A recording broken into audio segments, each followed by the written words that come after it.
upstairs. I was like, where'd everybody go? There, I guess. I unmuted to make for sure. You Well, unmuted.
Hey, Alicia, can you hear us?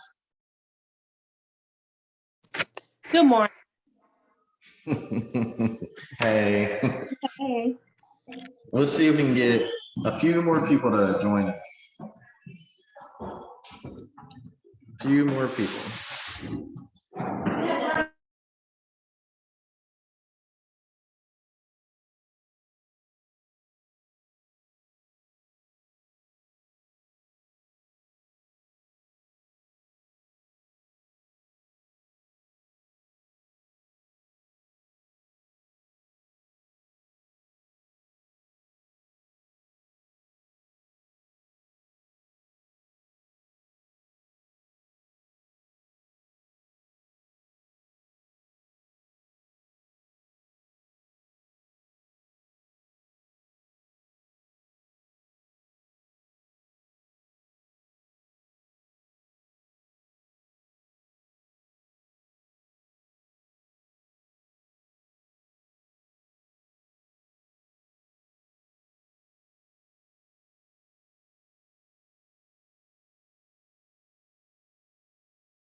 Jasmine, Jasmine, I can't hear you. Your sound. Oh, hey, we didn't even start yet. Hey, oh, okay. We was trying to wait for more people to come in. Oh, Just to gotcha. I see. saw you talking. I But said, wait, hey, Ebony. hey, girl, how you doing? I know, I'm just talking to you like, hold on.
All right, everybody, we're about to get started in just a minute.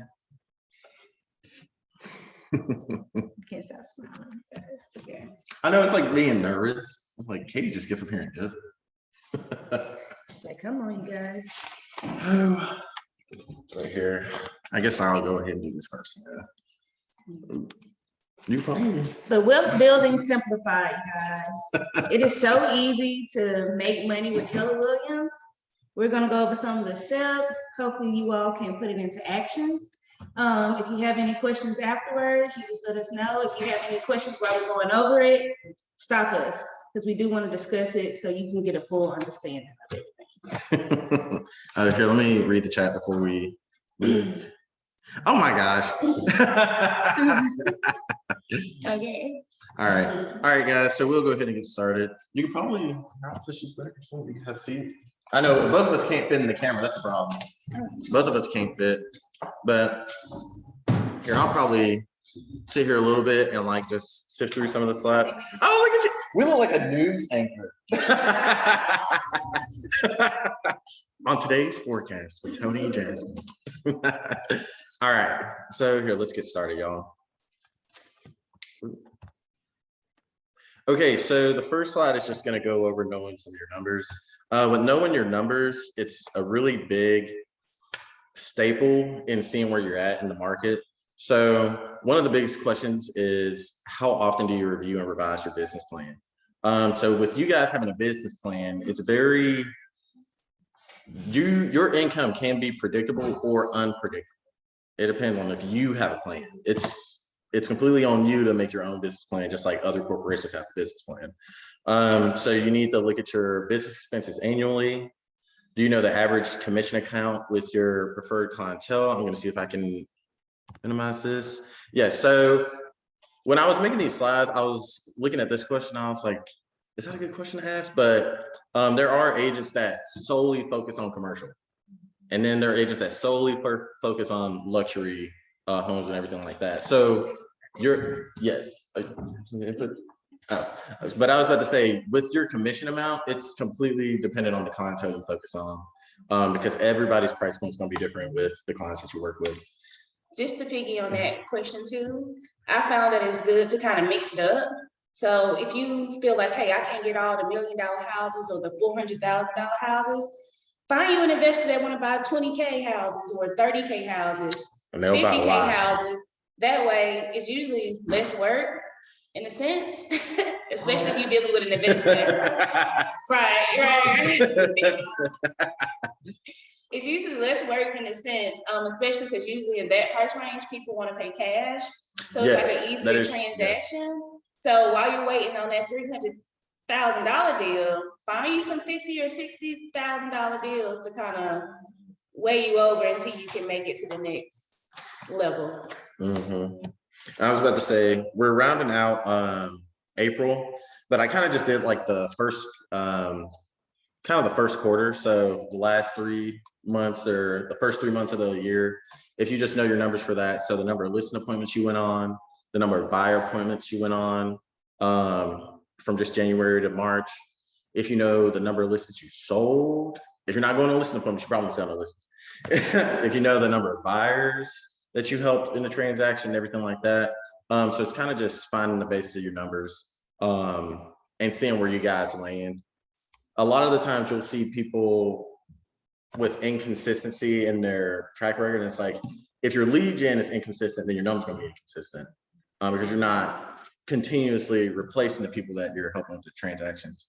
And then once you review for the first quarter, are you behind?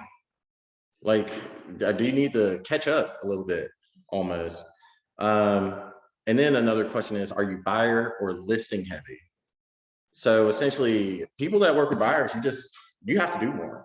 I mean, that's just it. You work harder with buyer clients. Whereas with listings, it's the one house that you're trying to market and get sold and everything like that. So how can you work closer into a 50-50 split? And with the 50-50 split, it's not finding, or it's not entirely about finding as many buyers as you have sellers, so much as if you're selling a house, you got to move somewhere. You know what I'm saying? So typically, if you go after listings, A majority of the time they'll turn into buyers, or if they're moving somewhere else, you at least get a referral. Some referrals come into our office, y'all, $10,000. It's crazy. Like, and that's an expensive name, number, and email. Like, Right. that's a good split for a name, number, email. And then kind of just identify your overall business goals. And then at the bottom, I put, are you happy with the amount of production that you have?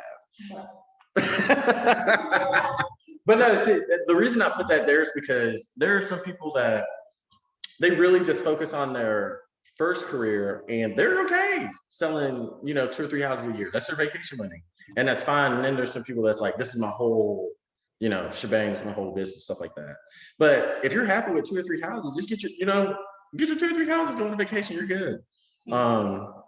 But if you want to increase the volume, then that's where we have to apply the economic model later in the slides and see how you can increase the volume. Because I was just doing a few numbers and it's like, I mean, this is kind of doable, y'all. If you condense it to, oh, wow, I only need that many a week. That's not bad. You know what I mean? And with lead generation, I like to say closed mouths don't get fed. I met a few people this weekend just by saying, hey, do you buy properties?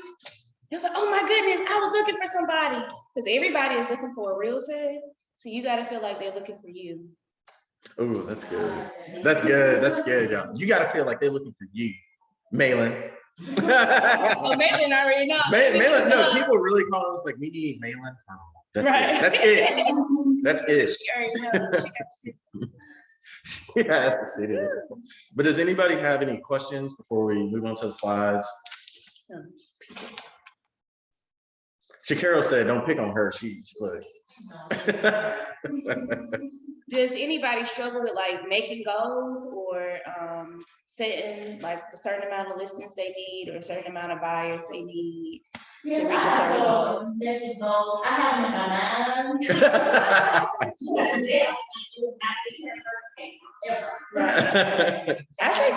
I say just start small. Like, hey, I'm gonna call 5 people. I mean, really. And a lot of times you be strategic about the 5 people you call. Like, hey, I'm gonna call 5 people that I know a lot of people. And that's where I usually start. Like, hey, who's gonna put the word out for me? Oh yeah, that's good. Who love me? Like that's the people I like to focus on first. Like, who really want me to flourish? Who support me. And it won't always be your family and friends. If it's somebody from high school who just always looked up to you and always like you, those be the people. Like, I've been getting leads from folks that I ain't talked to in years. It's like, oh, I'm just happy you're doing real estate. I'm gonna send somebody your way. So just figure out who's on your team and nurture those people who love you already. And then the other people will come loving you when they see everybody else loving you. Yeah, when they see and that's true though. That's true. Right. I mean, it's referral based. But all right, let me make sure. I'm just making sure there's nothing in the chat every now and then. But all right, we'll move on, y'all. So these are the 5 models that Keller Williams teaches. The economic model is the only one we have time for today. This whole class is supposed to be like 8 hours long. I was like, I love y'all. I ain't got till 3 p.m. I'm gonna split it up next couple months. But no, so we're just gonna go over the economic model. I will say the lead gen model is probably the most important because if you ain't got leads, the rest of it don't matter anyway. Now, the economic model comes first, so you know how many you need to set and everything like that. But lead gen is probably the most important for like picking up. What am I trying to say? Getting your business in order, I guess. Right. Yeah. The budget model is just making sure you're not overspending. I recommend doing that in your personal life, not just real estate, because I can't tell you how many times I look back and it's like, I'm subscribed to what? Like, when did I even, you know what I mean? Because you'll subscribe to something and you're like, I only need it for 1 month, and then forget to unsubscribe. And then it hits your bank account for like 3 months and you're like, what happened? As soon as the last episode of the show ends, as soon as cancel your subscription. As soon as you're done watching all your TV shows, cancel the subscription. Right. The organizational model is kind of putting systems into place. That way you can train other people to help you with your business. And then the organizational model actually leads to the expansion model, which is if you make a system and you're able to just have a repeatable system that somebody else can follow, you could step out and they could just, I'm going on vacation, you handle it. Don't call me, Shakira. But no, so I feel like if you follow all 5 of these in order, even if you don't plan on expanding, at least having an organizational model will help you do what you already do quicker, just because you have a system in place. And I will say you really do want these systems in place because when it comes to compliance and stuff, if you know for a fact that you're at this point in the transaction and you have a system, you're like, oh, I'm at this point in the transaction, so all these documents up to this point need to be signed in command anyway. So it's stuff like that where you're not, waiting on something to be signed, you gotta send some back, you got to call somebody, from a week ago. It's like, oh, you know what? So I definitely recommend putting systems in place, especially with the documents that need to be signed. And it helps lead generation a little better too. If you got those systems in place, it's easier to just take on the leads as they come versus you get so overwhelmed with leads when they do come, because sometimes they don't come, and then when they do, it's like, a storm of them. So just having those systems will help you leverage your leads better and really capitalize. Because people are antsy. They'll want to work with you, but if you ain't fast enough or don't have your stuff together, then they'll jump on to the next person. And now you didn't, lost out on a potential client. And I will say with the economic model is probably on the next slides, but I think Katie had a team meeting. I can't remember how long ago it was, but it was like 86% of people worked with the first realtor they saw. So if you were first, come on. All you had to do is be first. Like that's not bad. Sorry, guys. Trying to get my coffee. Look, if you fall, I'm going home. I'm going home. All right. So here, let me move this up just a little bit. All right, so this is the economic model. If you came in person and we passed some of these out, I don't think I gave you a sheet, did I? Let me give you this sheet quick. It is. Yeah. Any questions about lead generation? The price of your business?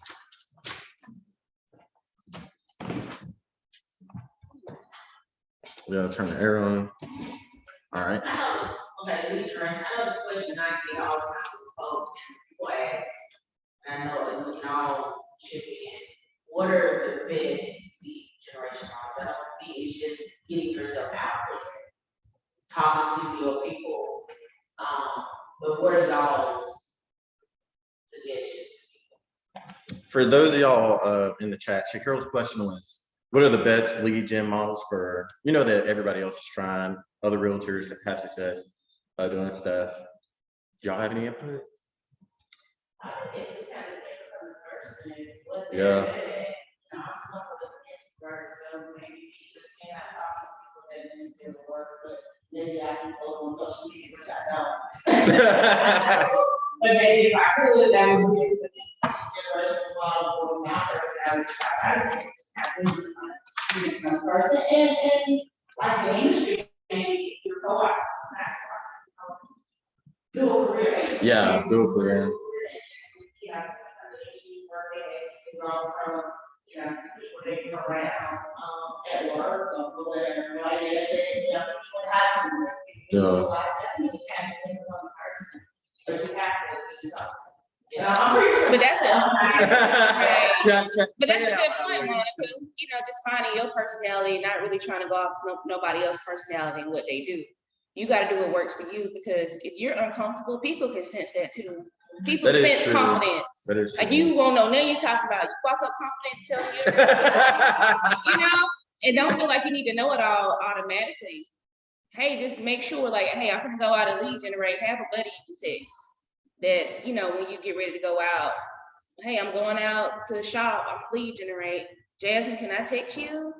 While lead generate, if I got questions, somebody asks me questions I don't know. That way you can still feel confident in that. Like, hey, I got somebody I can call on to help. Because I know I did. I'm like, Shakira, but the main thing is get that contact, be nice, be nice, be nice, be nice. Because that goes so long. It goes a long way more than you could imagine. Facebook and stuff. Yeah. But I've learned that every time I post, I get people in my watch me, I've been thinking about Wow. Post something, so now it's like I have to post. Right? Now I have to keep posting that. Yeah. You're still set, yeah. You're actually in there doing something, Yeah. even if it's under contract, if it's sold, if, you know. So Right. you're out there. Cause I know when I get out there, I thought someone said, hey, you put that on Facebook, like, I need the bathroom. And don't, I got yeah, another thing too, don't feel like you missed a vote. You can post old posts. Yeah. Yeah, that's true. If you sold a house last year, post that. If you never People- posted, because you did it. They So- wouldn't even know that was old.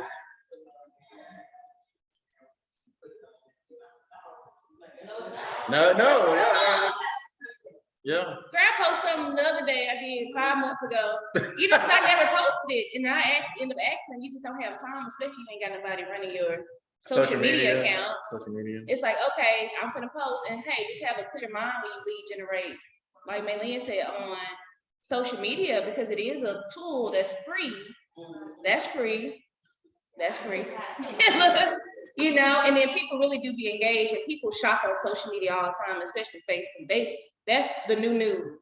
Yeah. So just think of it in that Facebook aspect, shopping. like, hey, let me do my news broadcast today. I just sold this, or you know, and just make it all about business, and the business will come because people want you to post something about something.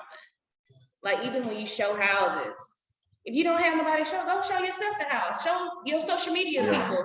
Show your You social know, media. Because Yeah. I got a sale off of just showing the house. Somebody hit me up, like, oh, I love the house. Can I get it?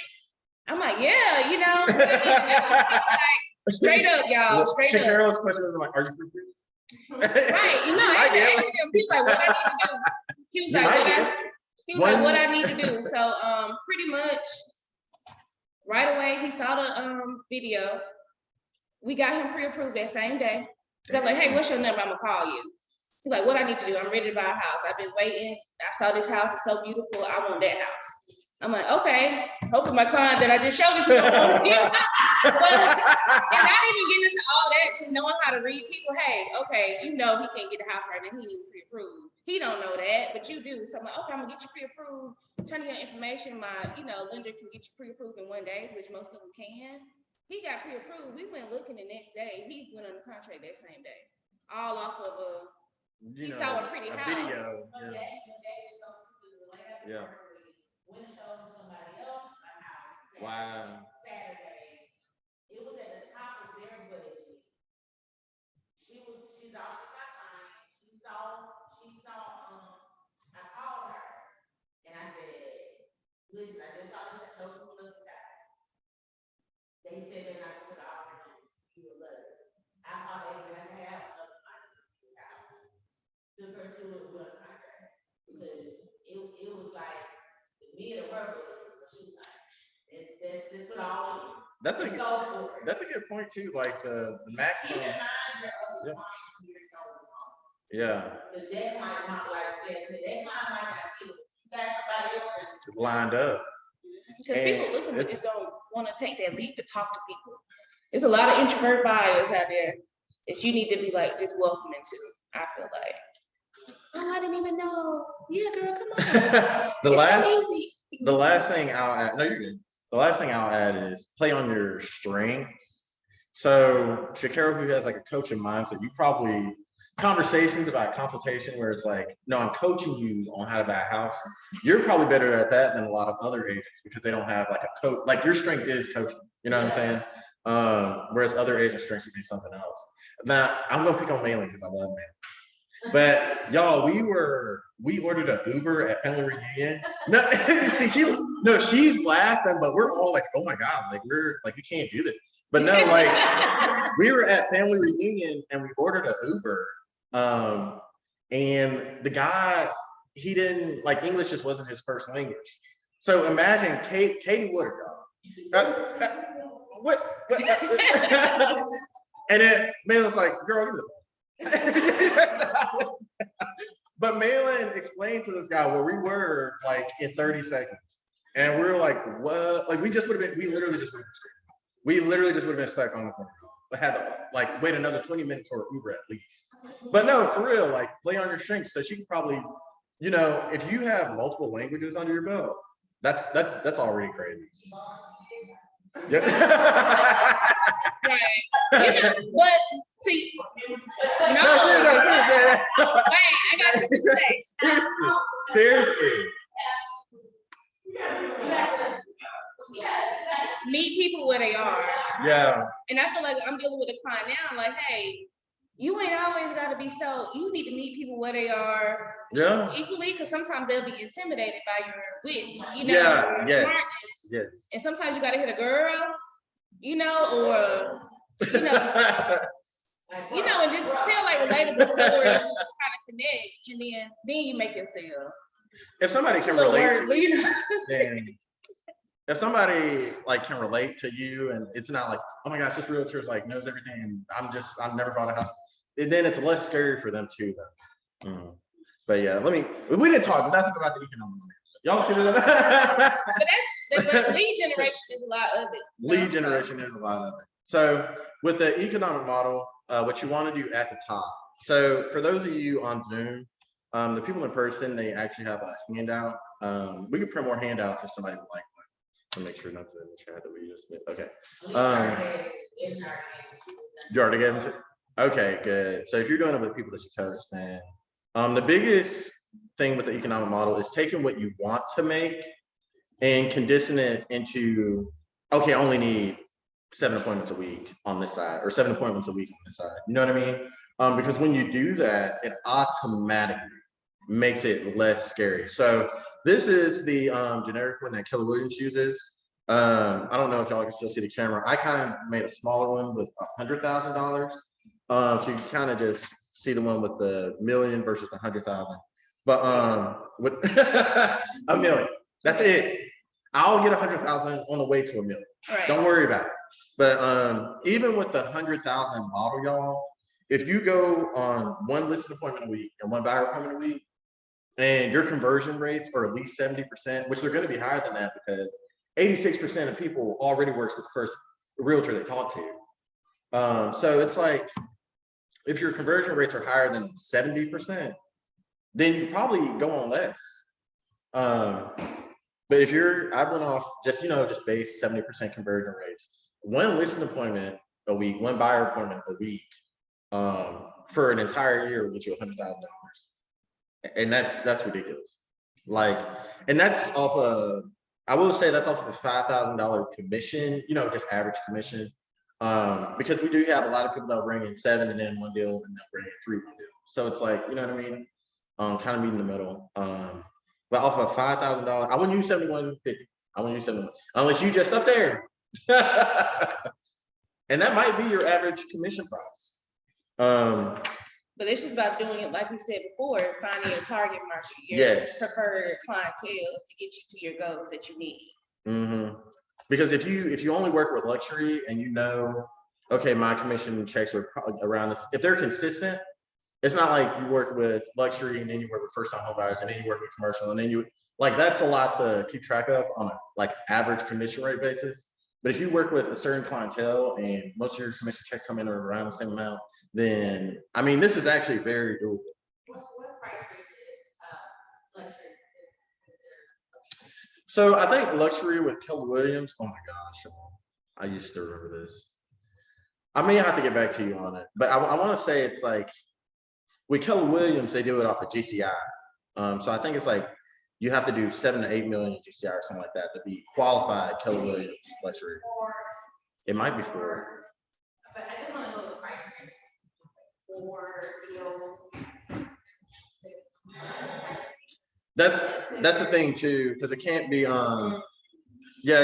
it can't be like you work with an investor in all $50,000 homes because they track that too.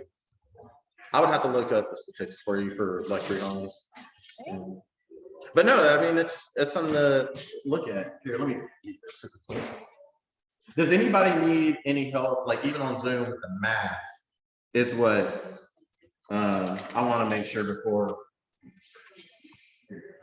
before we move on. Yeah, nothing in this chat. No, Zoomers. Even on Zoom, does anybody need help with the math?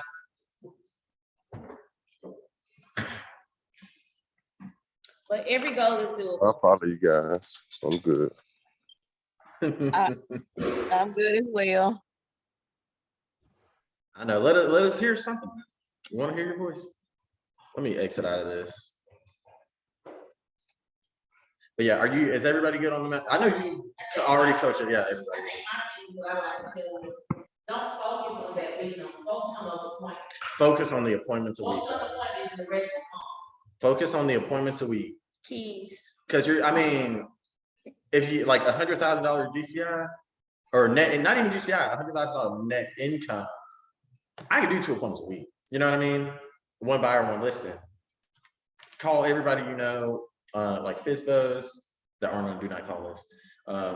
But like, just stuff like that. You can do 2 appointments a week as one person. Now, to get the $1 million net income, 14 appointments a week, you probably need a team.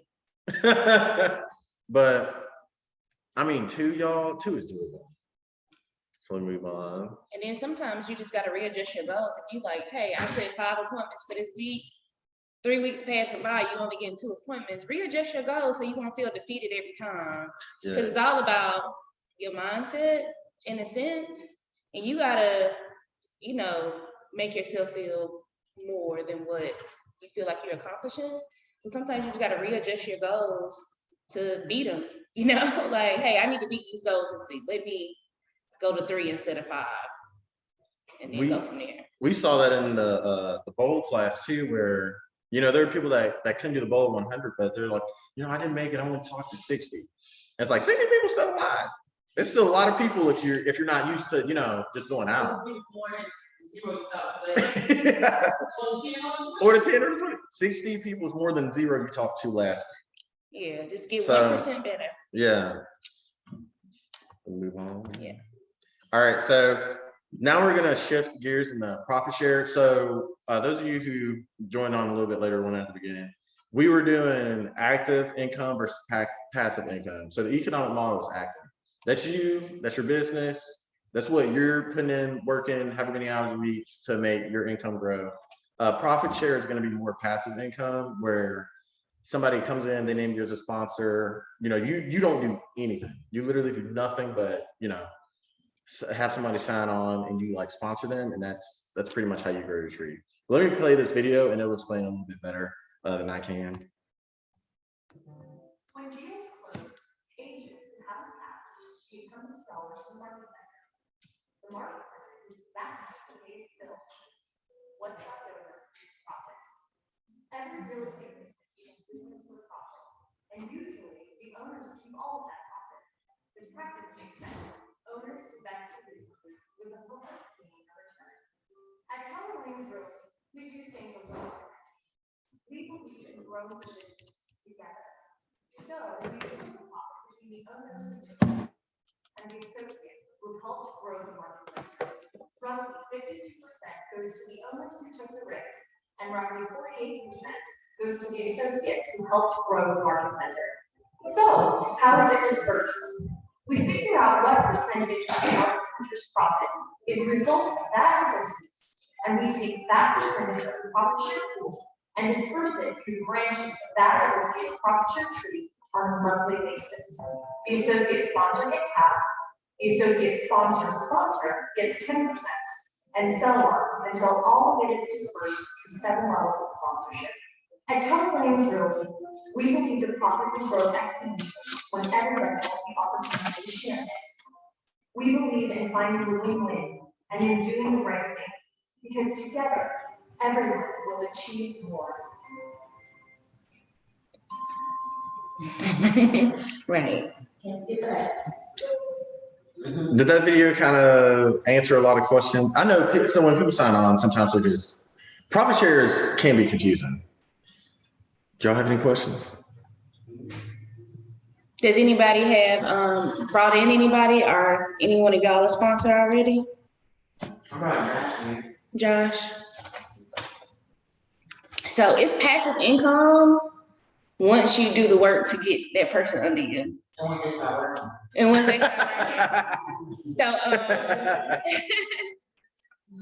So it's completely, entirely, wholly, absolutely passive income. No financial risk. You're not putting no money up. No legal risk. No. You ain't got to sign no contract saying they gonna, do whatever for you. No down payment. Praise God. and no phone calls. Like you don't have to do phone calls. And with that respect, I feel like as far as like profit share and just getting other agents on, you do have to do a little work. Just because if you are trying to actively grow it versus I would say passively growing it, like, hey, I posted Keller Williams had a free class just to kind of support the branch, but so many people, hey, I wanna join, I wanna join. I would say that was more passive because that wasn't my intentions.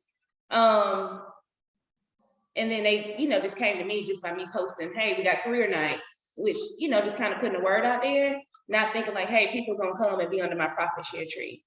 And a lot of times too, don't get so attached to people thinking they gonna sign under you because they may not.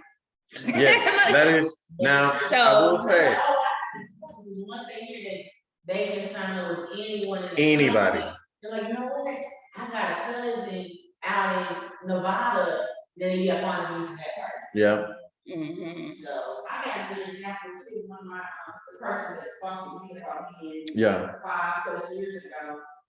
He since gone on to start his own brokerage. He's like the owner of the largest minority owned brokerage in the Southeast.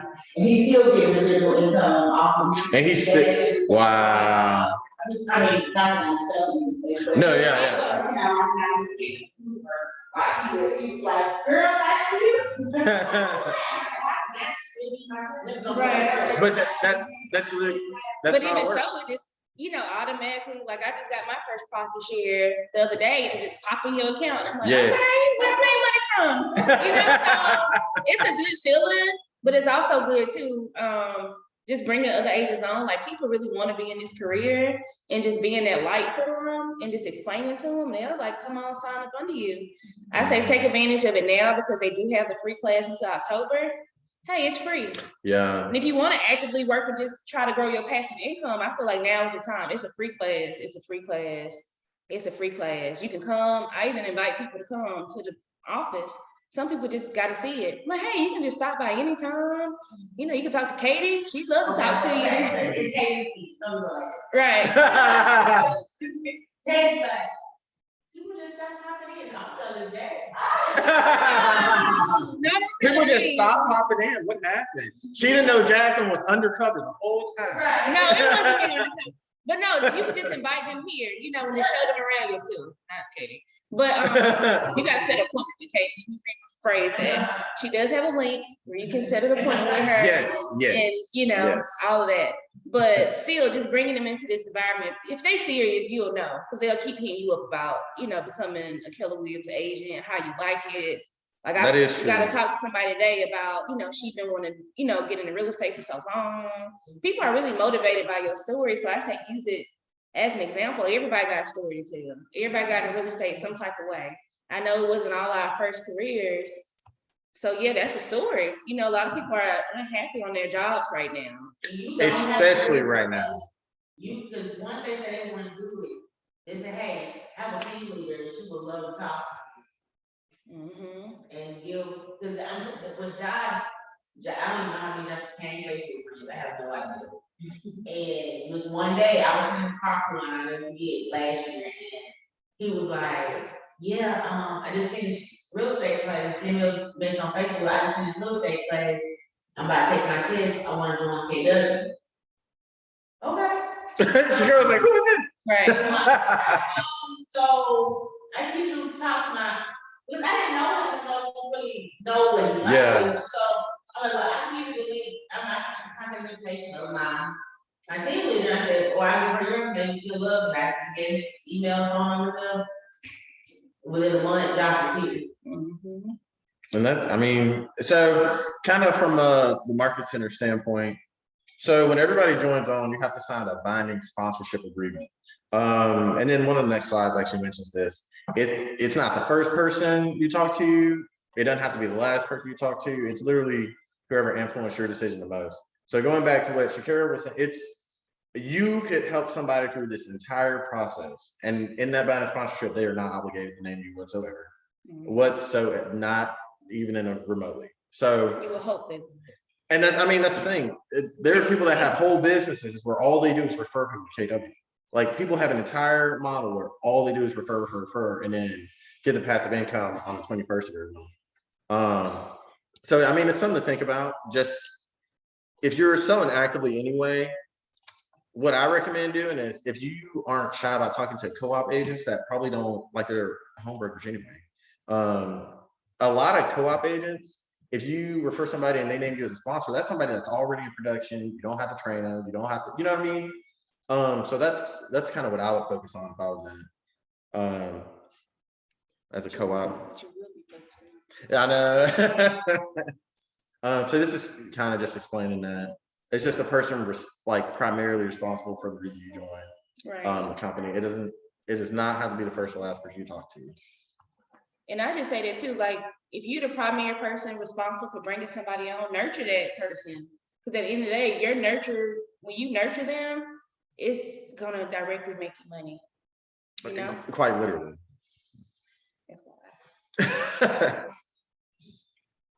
And this is kind of just mentioning that the tree grows in 7 levels. So it's yours, whoever you name when you first sign on is your sponsor, and whoever names you, you are their sponsor. It can get a little bit confusing. And this is kind of how the tree branches out. So you got all your first level people, which is about 50%. Mm-hmm. And then each of your first level people could, branch off too. So I don't even want to say that word, but anyway, almost like a pyramid, but Oh, I see what you're saying. but but it's not, you can still just benefit regardless off of all those people you bring in. Like we were saying before, just being strategic, like, hey, if I know this person who know all these people want to do real estate, I'm gonna try to work a little hard to get them to sign to do my profit share, because I know they will do well. And I know they will get more people to sign on. So you doing all this work in the front end, but you already know you got go-getters that's under your profit share tree that'll keep that thing going for you. Does anybody have any questions about it? Yeah. Monica, you mentioned that somebody pre-signed on, they were vested with Kelly. How long does it take what does it take to be vested? 7 years. Yes. It's 7 years. You have to be with the company for 7 years and 1 day. Yeah, they did change it. So yes. So in the beginning, it used to be 3 years. If you were with Keller Williams for 3 years and 1 day, then you're vested. Now the reason they changed it is, or at least I think so, is because 3 years is nothing, y'all. If you told me I just had to invest $55 for 3 years and I would be vested for life, why wouldn't I do it? You know what I mean? Especially if you actively make it your intention to refer. Invested is pretty much when you leave the company, yes, you still can get your profit share money. Even though you're not in Keller Williams anymore, you leave, you're doing your own thing, but you still get the passive income from the profit share 3. Now it is 7 years and 1 day. So I can't remember exactly the exact date they changed it, but anybody after that date, 7 years and 1 day. Still good though. It is. Everybody in here is going to say 1 day stuff. Maybe. I can't remember. Well, yeah, because Monica was at Hoover before, yeah. This is a very hard to understand. It's not hard. It's really not. Right. Well, that's the thing. Jasmine has notes on this too.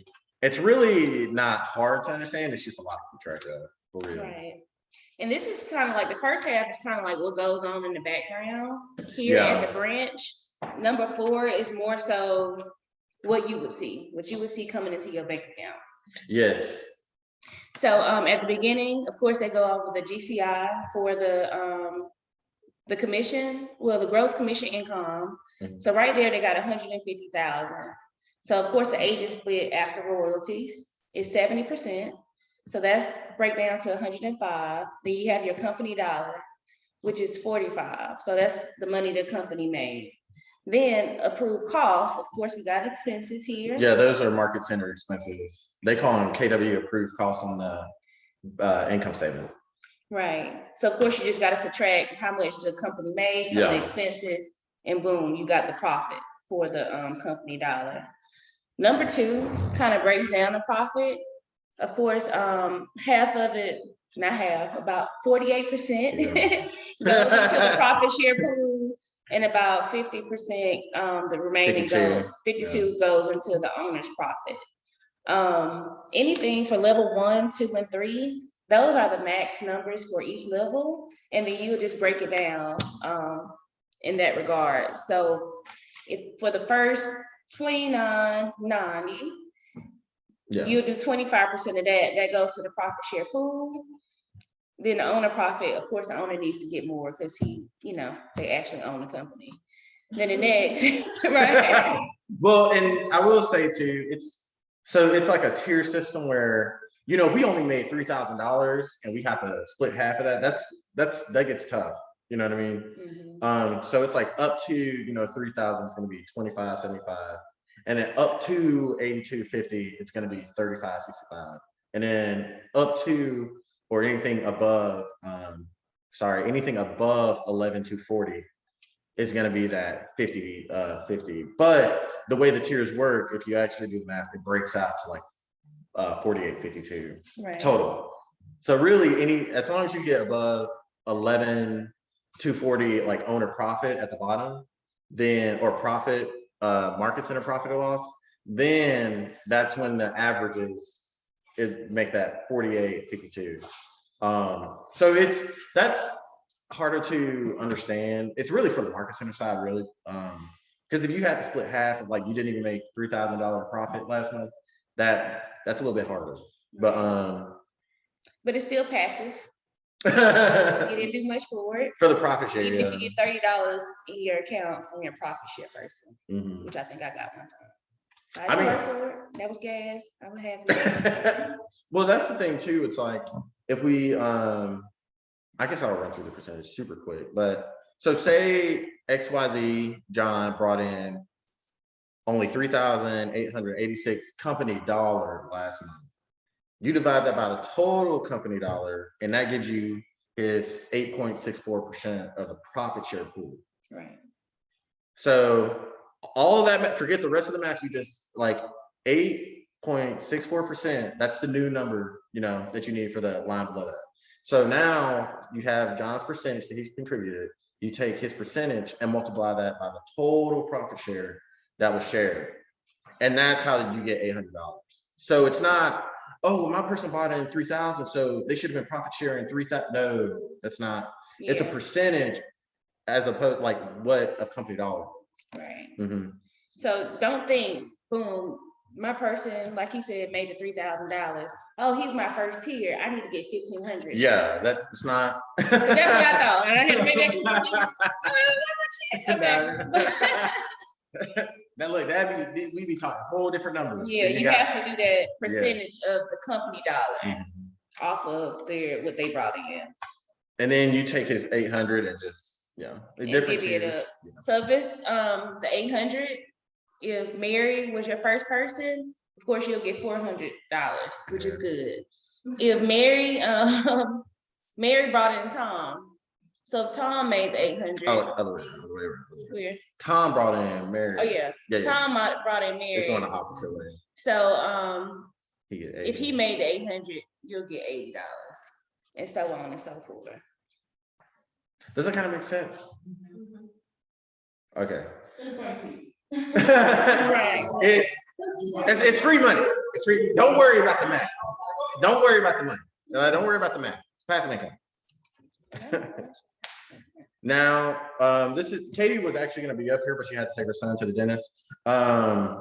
Essentially, when growing your profit share tree, as Shakira was saying earlier, at the end of the day, it's like, hey, would you like to be my team leader? That way she can walk you through the process. So what she was going to do was she was just going to come in here and tell you guys, like, 3 or 4 ways. But she had to take her son to the dentist, like I was saying. So I just recommend, like, if you do it through Recruiting Bridge, then we get a notification. She checks that every day. Other than that, we started a like a referral form. Hey, is this person a good fit for KW? Some people will start filling out. And actually, I was about to say, Malin won and Shakira won. Yeah, so like literally you fill fill out the questionnaire and you're in a raffle to win, some gas. Come on. Or I can apply to your agent. And then a third way is just like shoot her a text, Sean. Come on. you get somebody a heads up. Oh, hey, so and so want to meet instead of like somebody just dropping by and we're like, who is this person? Right. So kind of just shoot her a text. If you give her their name, number, email, then she'll follow up with them. Like you really don't have to do anything else. But the reason I say put it in Recruiting Bridge. So if you get with Katie and she helps you set up your Recruiting Bridge, it should be set up automatically for you guys when you first onboard. Literally it updates you every time she texts them or like reaches out. Right. Every time she reaches out to them and sends you an update. There's no reason for you not to use your own Recruiting Bridge link, not somebody else's link. And it's less work on you too. Yes. You just send a link, they filling out all the information in. You can Literally. tell them, hey, it may take a couple of weeks, but once you fill it out, they'll get with you. And I say they just go out in different ways. Yeah. They ain't on me, but some people are like, why didn't you contact me yet? And yeah. And if I'm not mistaken, you can actually refer to other market centers. Yes. Right? You can, yeah. I mean, Back to who, yeah. There's no reason y'all not to be doing it. Which one? Does somebody have it? You find out. Yeah, and this is hey, it's number 2, there's this market. Right. So if y'all didn't hear Monica said y'all can refer to other market centers. So if you went to school with people out of state, hey, you want to be an agent, California, Nevada, everywhere. So just take advantage. Take advantage of the opportunity, I say. Class is free until October. Does anybody online have any questions about the profit share or how to refer somebody?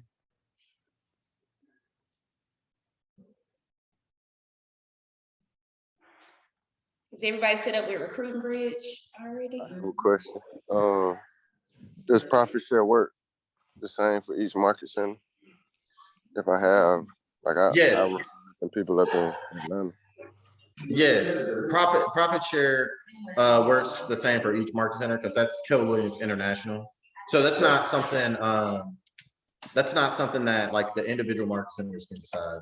Keller Williams International decides and they decided that with their very first ALC meeting period. Like the beginning of time, Keller Williams ALC decided the percentages for profit share. Okay.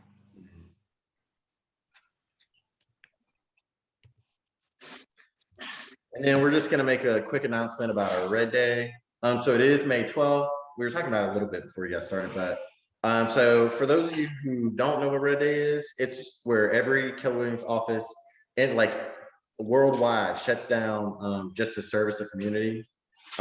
This year we voted on deployment packages.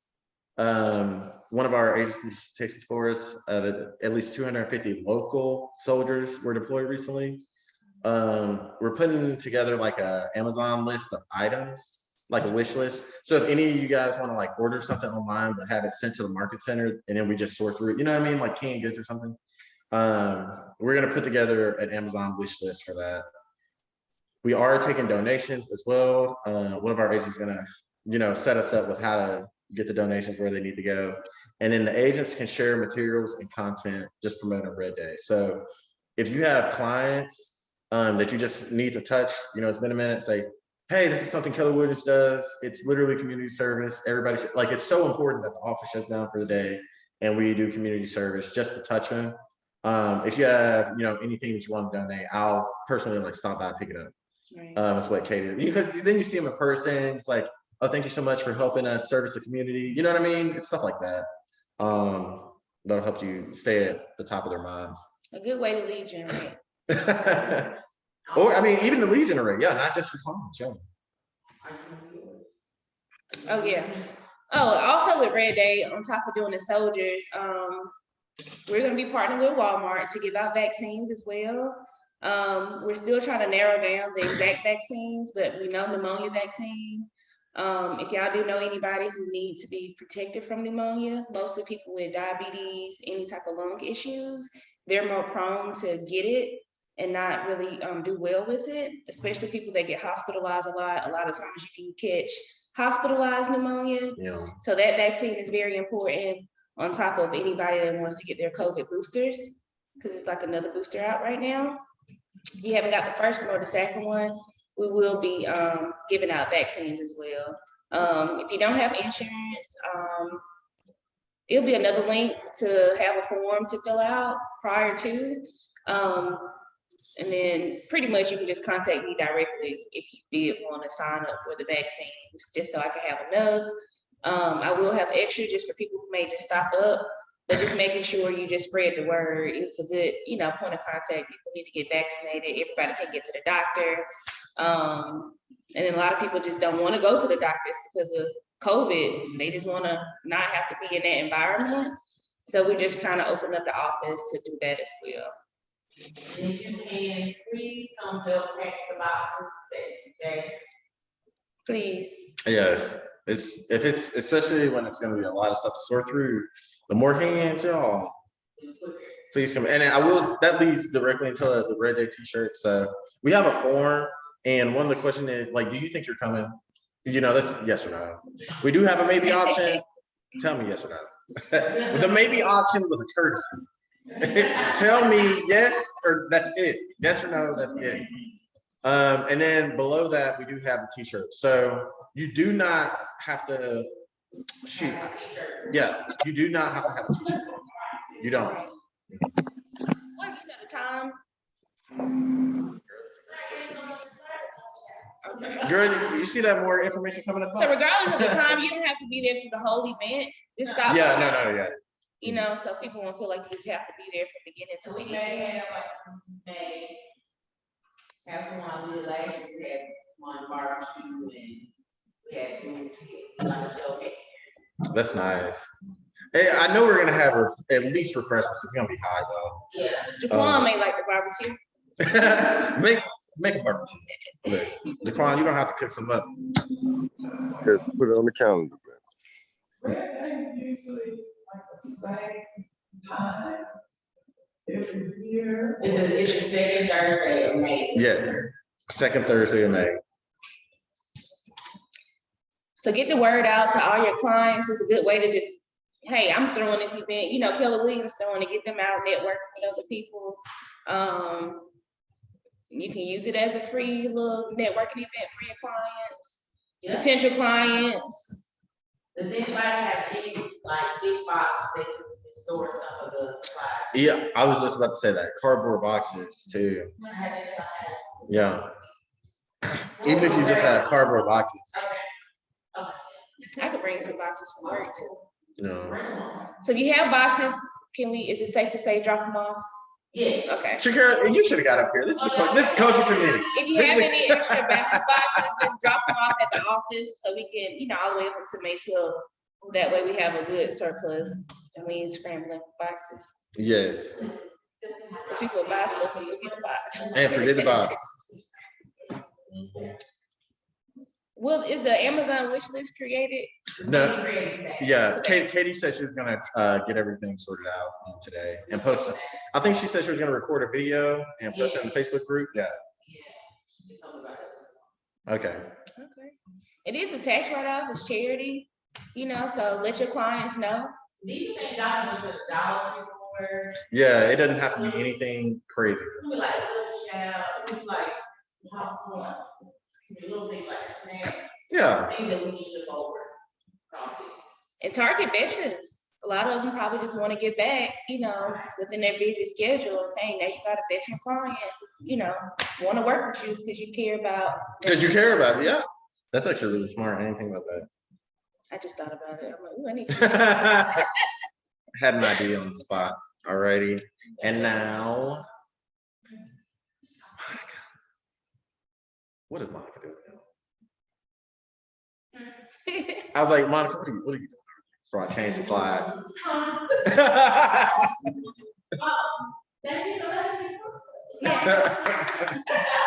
best sponsor. Did you want us to mention? Girl, I'm just gonna throw you under the bus. So Monica can set up LLCs for y'all. I am a testimony. She did mine when I first joined. Very professional. She gives you this binder with everything in there. You don't have to think twice about it. It's already enough when she joined. Figuring out how to be a realtor. Yes. You know, you have to set up your business entity as well. So Monica is a great resource. She just set up me and Jaquan's Robinson Realty & Co. the other day.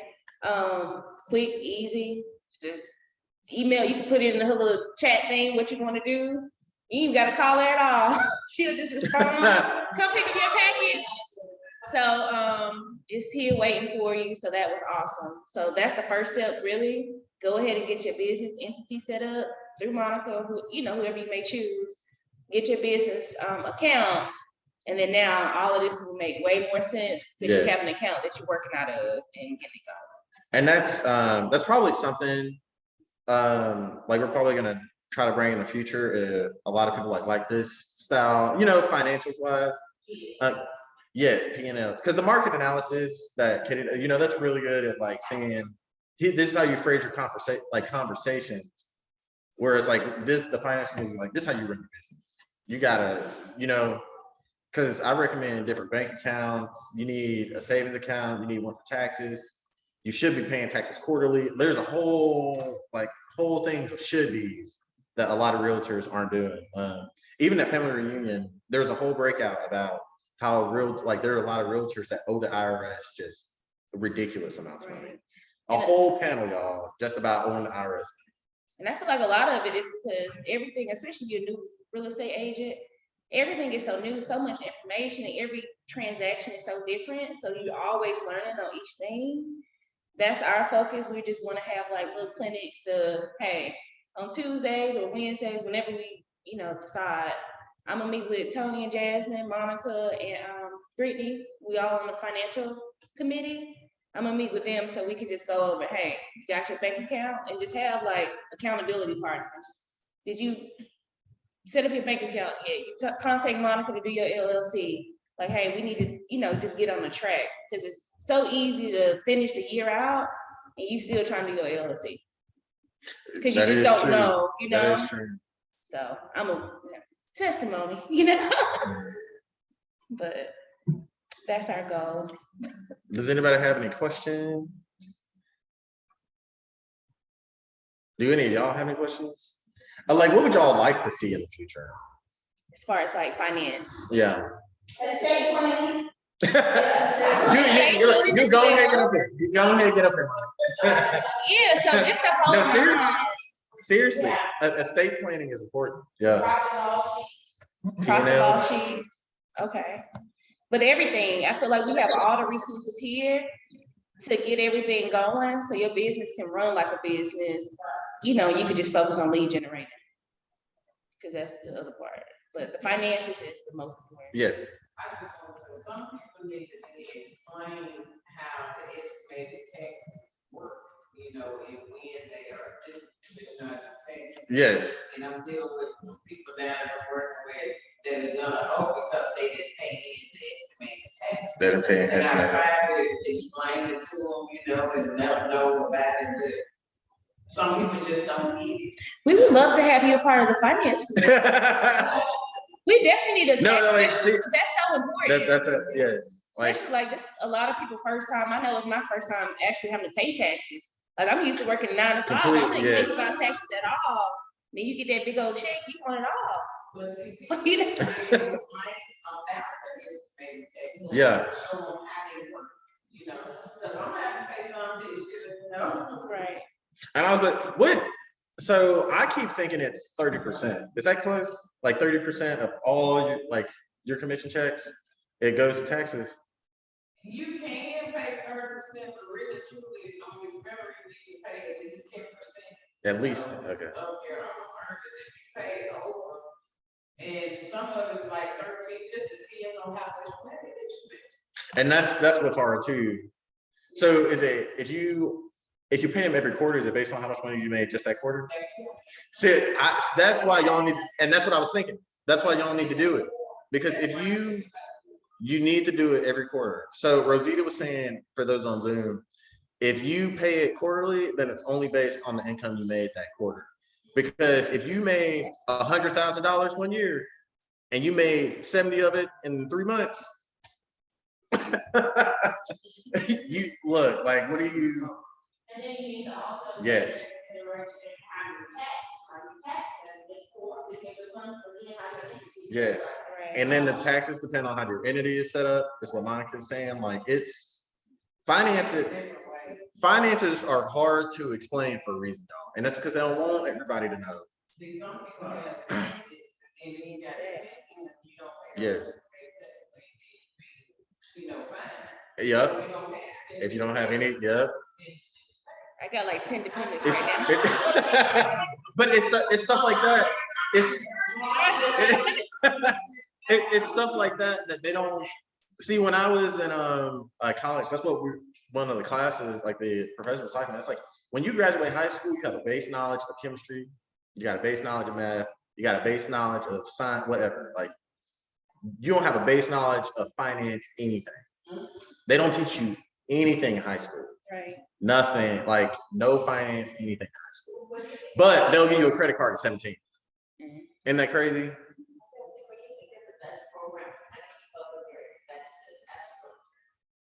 A program, yeah, I know you said it, just gotta have a program, you just basically keep up with your income, just like you were saying, use one account.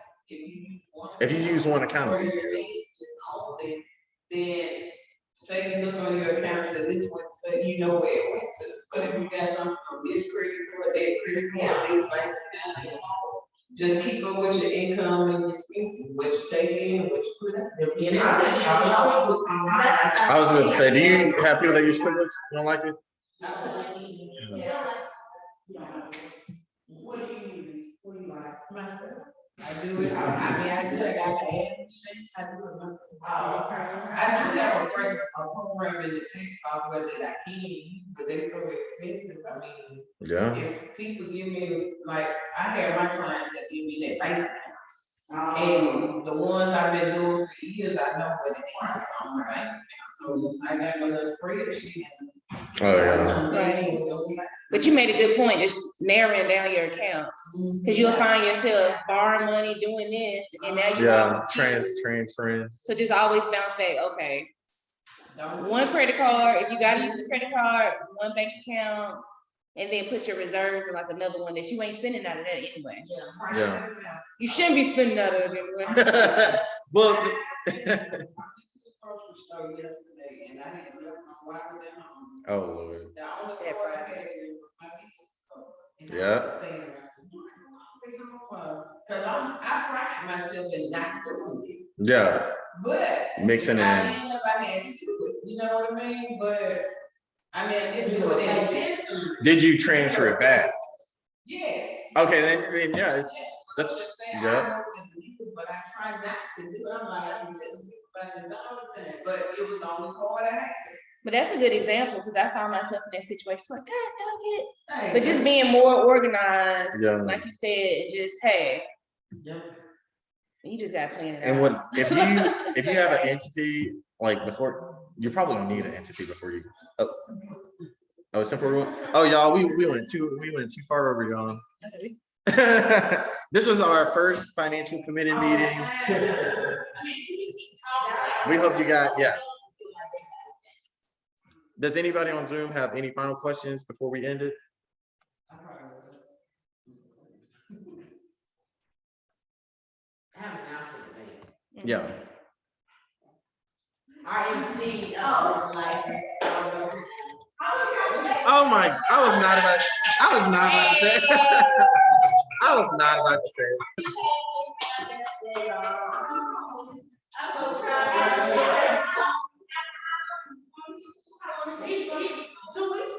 Yeah, it was 2 weeks. Yeah, it took 2 weeks. Right. That was it.